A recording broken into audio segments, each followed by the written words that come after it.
Now, from the Belgian capital, Jack, good evening to you. I mean, this is a working visit for President Ramaphosa. He's been on this mission to drum up support for investing in South Africa. It's really the same message he's bringing to Brussels, is it not?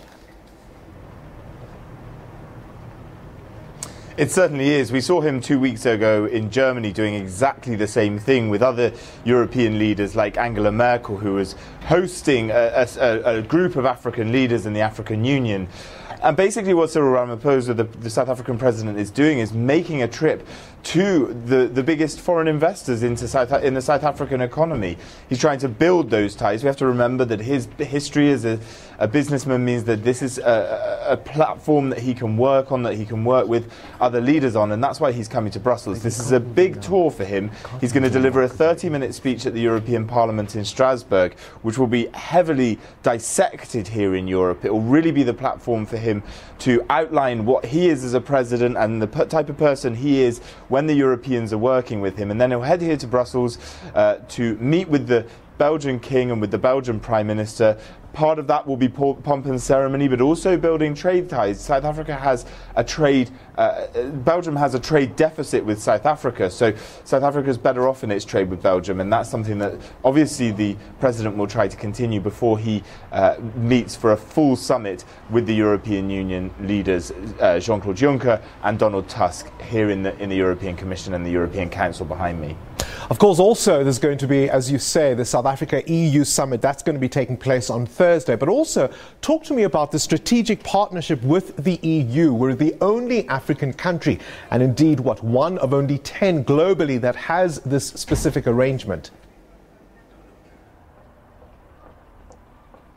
Indeed, and that's something that's really important, and that's why you see relatively regular EU-South Africa summits over the last few years.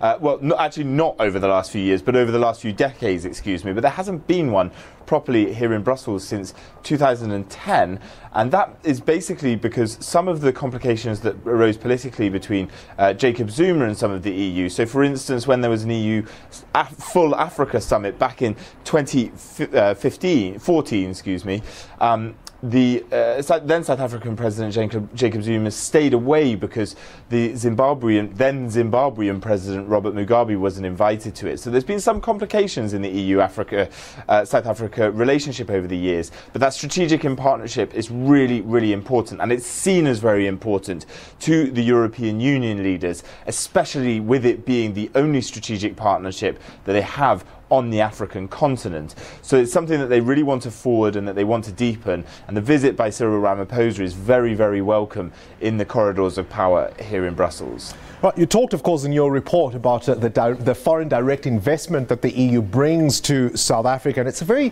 high-level delegation that's accompanying the President, Minister of Trade and Industry Rob Davies, as well as Tito Mboweni, the freshly minted Finance Minister.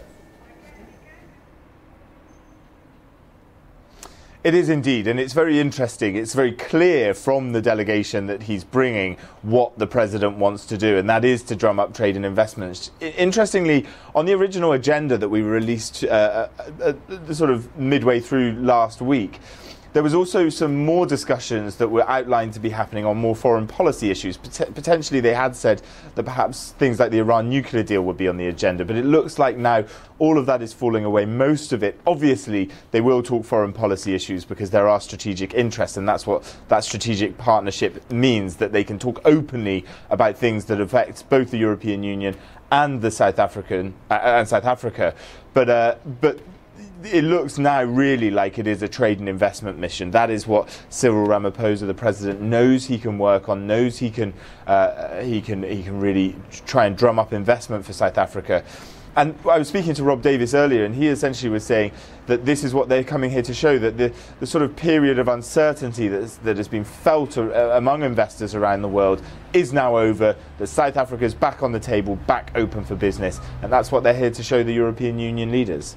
And not without a hint of irony, Jack, will leave it there because, of course, Rob Davies is very much a part of the last administration, but we'll leave our conversation there. Jack Parrock talking to us from Brussels, the Belgian capital. Now, a very big story today, certainly in the last couple of hours, has to be the resignation of Malusi Gigaba. He's no longer the Home Affairs Minister. And it's my pleasure to say then